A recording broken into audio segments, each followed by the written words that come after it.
ब्राह्मण इधर ही रह सकता है और इंसान का सपूत बनकर रह सकता है, नहीं तो कुत्ते की पूंछ जैसे टेढ़ी होती है, अगर उसी तरह से टेढ़ी पूंछ लगा करके अगर तुम रहना चाहोगे तो फिर तो दिक्कत खड़ी होगी।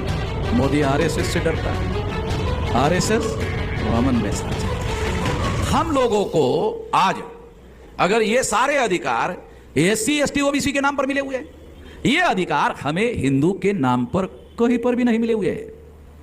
जो लोग, मैं ये बहुत खास बात समझा रहा हूं, एससी एसटी ओबीसी को ब्राह्मण हिंदू कहता है, एससी एसटी ओबीसी को हिंदू कहता है, हिंदू के नाम पर कोई अधिकार नहीं है, हिंदू के नाम पर कोई अधिकार नहीं है। दूसरी महत्वपूर्ण बात जो, और एक बात, ब्राह्मणों का सबसे ज्यादा फायदा किसने किया? तो मुसलमानों ने। अजीब किस्म की बात कह रहे हैं। किसी भी ब्राह्मण और किसी भी मुसलमान को पूछो, एससी एसटी ओबीसी हिंदू है, बामन ने कहा तो हमारा आदमी जूते से मारेगा उसको, मगर मुसलमान क्या कहते हैं? नहीं यार हिंदू है। क्यों? यार मुसलमान नहीं है, मुसलमान नहीं है इसलिए सारे हिंदू है, मुसलमान हो गया तो नहीं फिर हिंदू नहीं है। चले, बड़ी अजीब किस्म की व्याख्या है। मुसलमानों को मैं ये अनुरोध करना चाहता हूं, अरे 3.5% ब्राह्मणों को 15% मुसलमान है, उसको 3.5% वाले क्या कहते हैं? अल्पसंख्यक है। 3.5% वाले 15% मुसलमानों क्या कहते हैं? अल्पसंख्यक है। क्यों? क्योंकि तुम ब्राह्मणों को हिंदू कहकर बहुसंख्यक बना लेते हो, 3.5 वालों को बहुसंख्यक बनाते हो, और 3.5 वालों को हिंदू बनाकर जब बहुसंख्यक बनाते हो तो फिर वो आपको अल्पसंख्यक कहता है।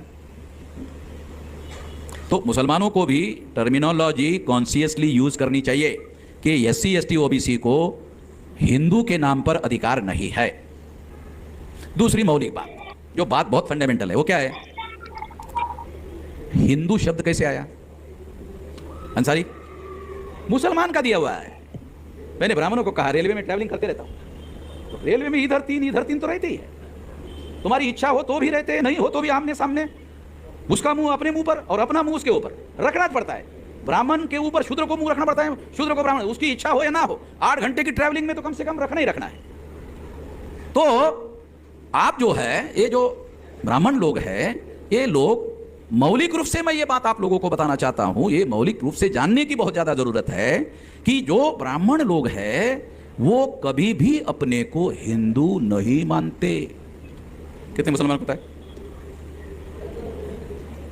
ब्राह्मण अपने को कभी भी हिंदू नहीं मानते।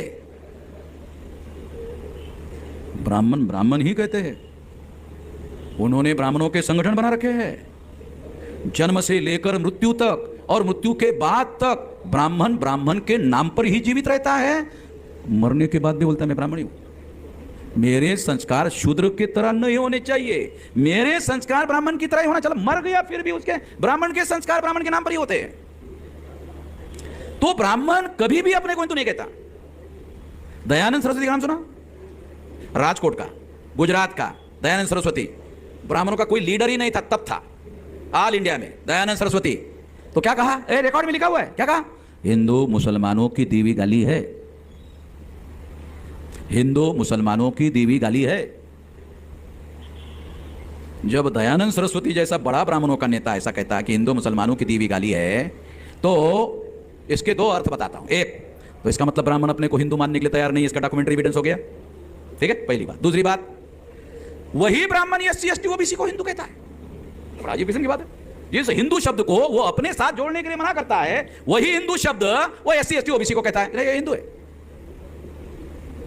उनको हिंदू कहता है। अगर ब्राह्मण एससी एसटी ओबीसी को हिंदू कहता है तो दयानंद सरस्वती की भाषा में ब्राह्मण हमें गाली क्यों दे रहे हैं? है सवाल। ब्राह्मण अपने को हिंदू नहीं कहता, क्यों? ये मुसलमानों की देवी गाली है।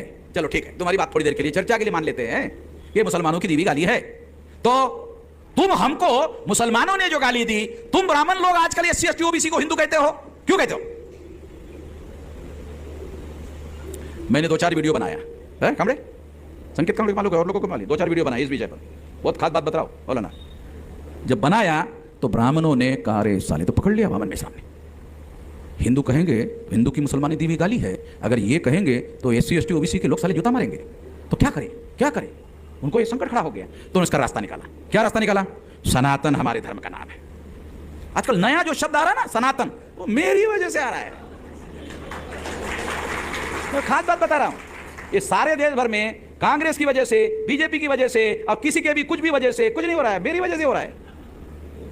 ये सामान्य नहीं बात, ये सारा देश में जो विश्लेषण हो रहा है उसमें बदलने का काम हम कर रहे हैं।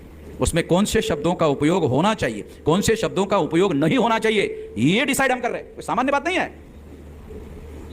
तो ये बात मैं खास तौर पर आपको बता रहा हूं कि ब्राह्मण लोग जो है आजकल हमें हिंदू कहने के लिए भी डर लग रहा है, डर लग रहा है उनको, और इसीलिए उन्होंने नया शब्द ढूंढा, सनातन। नहीं, हमारे धर्म का नाम क्या है? सनातन। तो मैंने फिर दूसरा वीडियो बनाया, उसमें कहा अरे सनातन शब्द तो बुद्ध का है, पाली भाषा का है, एस धम्मो सनातनो, यह धर्म सनातन है, ये तो बुद्ध का धम्म पद का प्रवचन है। रिकॉर्डेड बातें बोल रहा हूं, ऐसी काल्पनिक बातें नहीं बोल रहा हूं। ये तो बुद्ध का धम्म पद का प्रवचन है यमक वग में। तो मैंने कहा रे ये सनातन भी उधार लिया हुआ है। फिर कहा मैंने कंक्लूजन, तुम्हारा यहां कुछ भी नहीं है, तुम बाहर चाहे तो शब्द भी तुमको यहां मिलने वाले नहीं है। जो कुछ भी उठाओगे वो हमारा है, तुम्हारा कुछ नहीं है। तुम यहां के हो ही नहीं, तुम यहां के मूल्यवासी ही नहीं हो। तो सनातन भी तुम्हारा शब्द नहीं है। सनातन एस धम्मो सनातनो, ये धर्म सनातन है।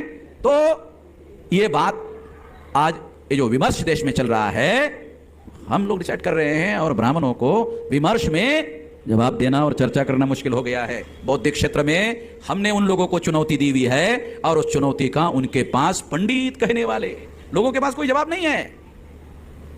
जो अपने को पंडित कहते हैं ना ब्राह्मण लोग, उनके पास कोई जवाब नहीं है। मैं इसलिए ये बात आप लोगों को समझा रहा हूं कि इस देश में जो मौलिक बातें हैं उसमें ब्राह्मणों का कोई रोल नहीं है। ब्राह्मणों का भारत के अंदर रोल है घटियापन का। ब्राह्मणों का रोल है, ऐसा नहीं है, बहुत बड़ा रोल है। जितना भी घटिया है भारत में, उसके महान निर्माता ब्राह्मण है। जितनी भी घटिया चीजें हैं, तमाम सारी घटिया चीजें हैं, वो सारे घटिया चीजों के निर्माता ब्राह्मण हैं। और ये गलत है तो ब्राह्मण को मेरी चुनौती है, मेरे खिलाफ एफआईआर दाखिल कर ले। फिर मैं पुलिस वालों को भी देखता हूं और फिर ब्राह्मण को भी देखता हूं।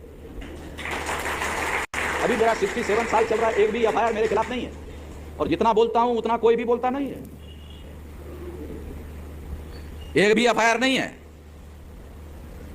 उसको मालूम है सुप्रीम कोर्ट से मेश्राम ऑर्डर ले लेगा तो फिर तो भारत में रहना ही मुश्किल हो जाएगा। तो वामन मेश्राम एक अकेले आदमी को हमारी मूर्खता का पता चला, बाकी तो 99.99% लोग तो है ऐसे ही। उन लोगों को तो पता नहीं, वामन मेश्राम महीने में 2 महीने में एक आध बार बोल देता है।